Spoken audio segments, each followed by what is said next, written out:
Bell का जो फल होता है, बेलपत्री का फल, उसका जैसे गुर्दा, उसके अंदर का जो भाग होता है बेल का, वो गुर्दा।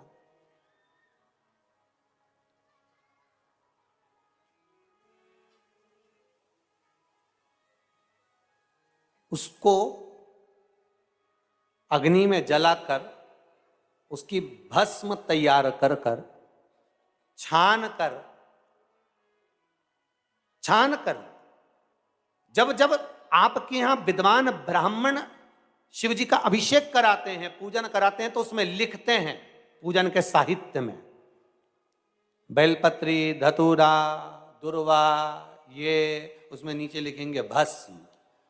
लिखते कि नहीं लिखते? लिखते हैं ना, भस्म अभिषेक में चाहिए रहती।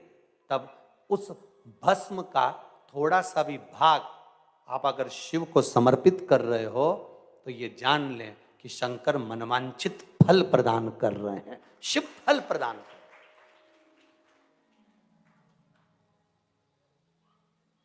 महाराज,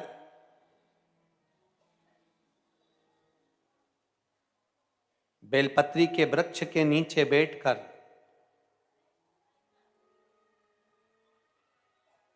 हाथ में एक बेलपत्र का पत्ता रखकर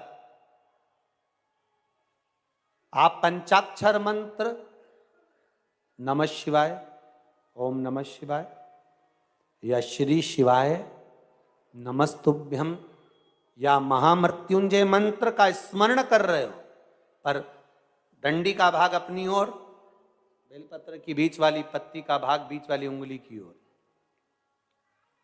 रखकर अगर आप स्मरण कर रहे हैं और अपनी कामना कर कर बेलपत्री के वृक्ष के नीचे बैठकर उस पत्ते को सम्मुख रखकर बाबा से विनय कर कर एकांत में उस बेलपत्री के वृक्ष की छांव में,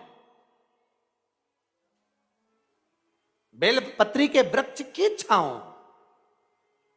आप कामना कर कर उस पत्ते को शंकर भगवान के ऊपर समर्पित कर रहे हैं, तो ये जान कर रखें कि पार्वती और शिव का मिलन करवा रहे हैं और अपनी मनवांछित फल कामना पूर्ण करवा रहे हैं।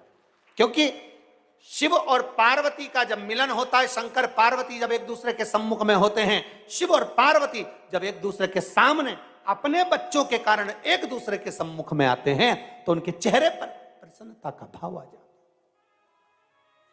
है। फल, मनवांछित फल की कामना आप जिस कामना के लिए कर रहे हो, विवाह के लिए, नौकरी के लिए, सर्विस के लिए, व्यापार के लिए, रोग मुक्ति के लिए, आप जिस कामना से कर रहे हो, बस उससे कहकर कभी सोमवार का दिन हो, क्योंकि शंकर जी को सोम प्रिय है, सोमवार का दिन, चंद्र का वार शिव जी को प्रिय है, शिव जी को प्रिय है।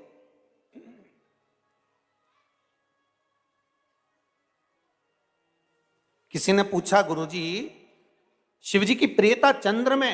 हां, क्योंकि चंद्र शीतल है, शंकर भगवान के कंठ पर विष है, शीतलता का भाव अच्छा लगता है।